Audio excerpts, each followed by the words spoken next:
Hello friends, welcome back to my channel. दोस्तों, आज की इस वीडियो में मैं आपको बताने वाला हूं दोस्तों, अगर आपके पास विंडोज़ 10 में और विंडोज़ 11 में प्रिंटर का ये एरर आ रहा है तो आप इजीली इस एरर को रिमूव कर सकते हैं। तो दोस्तों, बहुत सिंपल स्टेप है, आप इस स्टेप को फॉलो कीजिए।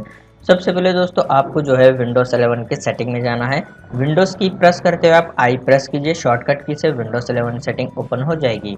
उसके बाद आपको जो है स्क्रॉल डाउन करना है, फिर आपको यहाँ पर ट्रबल शूट के ऊपर क्लिक करना है और आपको जो है यहाँ पर अदर ट्रबल शूटर इस वाले ऑप्शन पर आप क्लिक कीजिए और आपको यहाँ पर फाइंड आउट करना है प्रिंटर। उसके बाद आपको जो है यहाँ पर प्रिंटर का ऑप्शन दिख रहा है तो आपको यहाँ पर रन के ऊपर क्लिक कर देना है। तो जैसे कि आप यहाँ पर देख सकते हैं डिटेक्टिंग प्रॉब्लम्स, तो ये प्रोसेस कंप्लीट होने तक आप थोड़ा सा वेट कीजिए।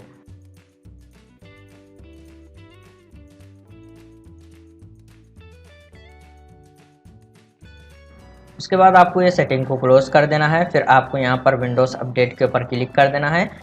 फिर आपको यहाँ पर चेक करना है आपके पास विंडोज़ अप टू डेट है या नहीं। अगर आपके पास अपडेट शो हो रहा है तो आप उसको अपडेट कीजिए, फिर सेटिंग को क्लोज कीजिए। उसके बाद आपको यहाँ पर विंडोज़ 11 के सर्च बार में टाइप करना है सर्विसेज, उसको क्लिक कर कर ओपन कीजिए। फिर आपको जो है यहाँ पर फाइंड आउट करना है प्रिंट स्पॉलर, फिर आप सेलेक्ट कर कर राइट क्लिक कीजिए। उसके बाद आपको प्रॉपर्टी पर क्लिक करना है और यहाँ पर स्टार्टअप टाइप आपको ऑटोमेटिक सेलेक्ट करना है। उसके बाद अप्लाई के ऊपर क्लिक कर कर ओके के ऊपर क्लिक कीजिए, फिर आप सेटिंग को क्लोज कीजिए।